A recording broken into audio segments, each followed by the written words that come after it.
When we move through today, we will be looking at the 4 keys of time management. We'll spend a lot of time on priority management.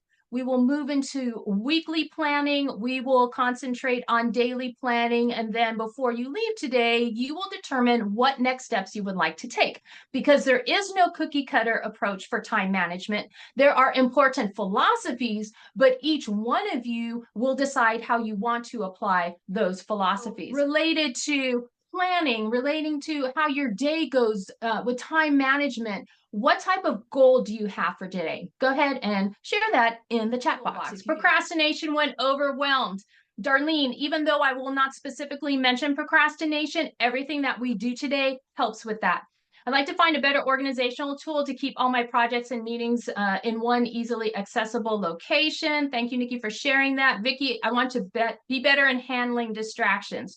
Great. Work and manage my time in a stressful situation. All right. You are going to get the skills for that today. A few of the skills that you mentioned are going to populate on the screen in front of you. All of these are common time management skills that people mention when I ask them, what's your goal today? What would you like to learn? What skill do you want to improve on? The great news is, even though I won't directly mention a lot of these terms, the 4 keys that we cover today are the foundational components that need to be applied for all of these time management skills. So no matter what you mention in the chat box, no matter what you're thinking in your head is your challenge, these tips today are going to help because they all relate back to mind management and the thinking that goes into improving your skills in all of these areas. This is what we're going to be covering in less than 2 hours now. It is a whole lot, which is why I designed the handout the way that I did, because there are questions embedded in there that you can go back and use as reflection, as well as using it as conversation pieces with your colleagues and when you have one-to-one with your supervisors or any of your teams. Brain Factor 4 is work tasks. I would like you to jot down all the tasks that you complete. If you have no idea what you do, start with what were you working on before you jumped into the session, this Zoom session? And then what were you working on earlier in the morning, and work your way backwards. I'm going to give you 90 seconds to scribble out, jot down, or type all the different tasks that you do any given day, any given week. When you go through this exercise, it's helpful to first do this on your own, list out all of your tasks, and later do it with your entire team or department, because this is how you can catch some possible gaps or duplications, and it helps with the workflow. Quick poll. What I'd like to know is, how much of your day do you spend in each of these different areas? I want to make sure that we stay realistic, so I'm going to give you a little breakdown on average of how much of your day should be spent on 5s and 4s. To continue brainwashing you, time management is all about what? Mind management. That's right. I just want you to even say it in your head, at your desk. Evan, well, thank you.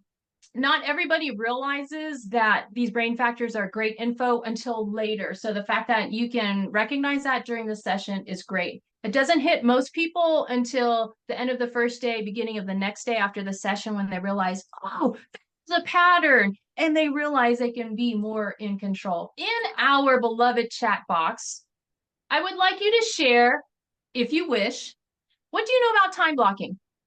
Oh, well, thanks for being honest. Appreciate that. Nothing. That's great and not a problem. Nanette, blocking time on calendar to focus on tasks or catch up. Nikki, no clue. Thank you for being honest. Linda, oh, look at all these honest people. Thank you for being very open about either not having heard of it or not understanding what it is. Raise your hand if you use a calendar. Anybody? Anybody? Oh, look at the hands being raised there. Okay. Because guess what? If you use a calendar, you're already familiar with time blocking. Isn't that great? So it's nothing that's totally new. But if you're not sure where to start, I would start with your most important tasks in the morning. So let's say that you need to be at work at 8 a.m. And please don't count off for my spelling. And you have a 30-minute commute. I realize this is not a work-life balance class, but I mean, your personal life, the beginning of the day does affect your work life. So that's why I'm starting here. This would be how you could time block out and figure how much time do you need in the morning so that you're not rushing, so that you can get to work on time, and then figure out your morning schedule. And I do realize you already have full calendars. It's not like you're starting from scratch. So that's why this isn't going on your calendar. You're just drafting this out to examine what the possibilities are. I'm going to pause for a moment. So I'm actually going to be silent. That way you can have some think time on this.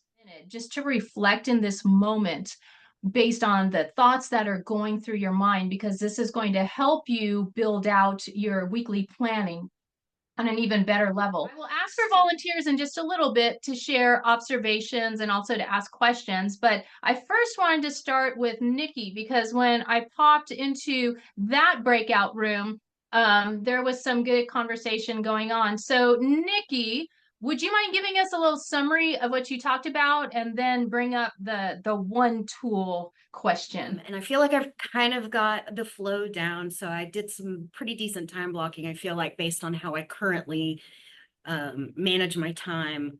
But since I'm still learning the position, I need to go back over my job description so that I can reblock based on what I should be doing, as opposed to how I'm just kind of floating around doing whatever kind of crops up at any given time. And one of the things that I find really useful is having a tool where I can collect all of my tasks as well as my calendars.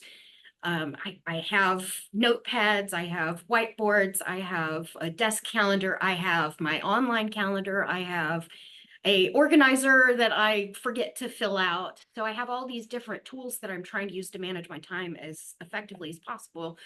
But if I don't have each and every one of them around me at any given moment, I'm missing little pieces of my day. So what I really want is kind of one tool to rule them all, that I can collect all this different information in and have it with me wherever I go. First of all, Nikki, thank you so much for sharing that. And thank you for agreeing to step in here, because a lot of people have that question.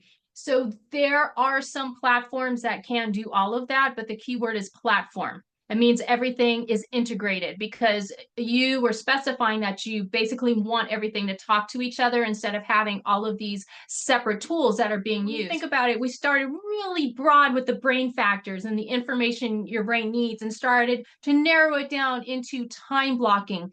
How can you structure your day and have room in there for some flow in there for things to happen?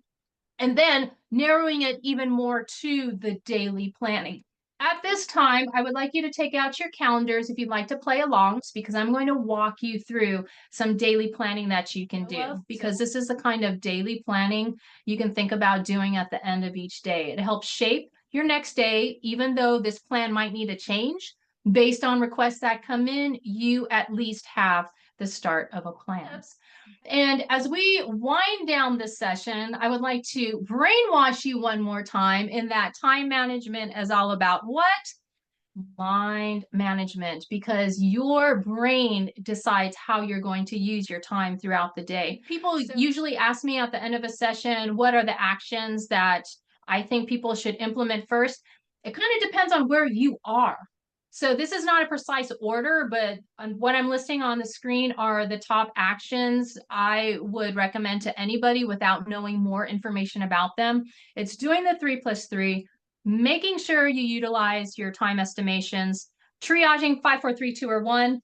If possible, allowing 30 minutes of cushion time somewhere throughout the day, and then time blocking the first 30 minutes at the very beginning of each day. And if you're shy to ask, I am going to stay on for a few minutes. But for all of you who have to leave at the top of the hour, I do want to say thank you. I do hope that if you are still struggling with electricity, that it is back on very soon. And thank you for what you do for helping so many people. It's very important.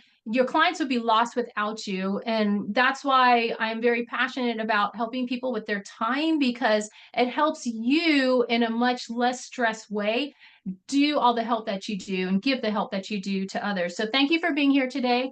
Please remember that time management is all about mind management, and you do have the power to tell your time what to do. Thank you for being here. Anybody else who wants to stay on a little longer and ask questions, please feel free to. Otherwise, So long. Take care.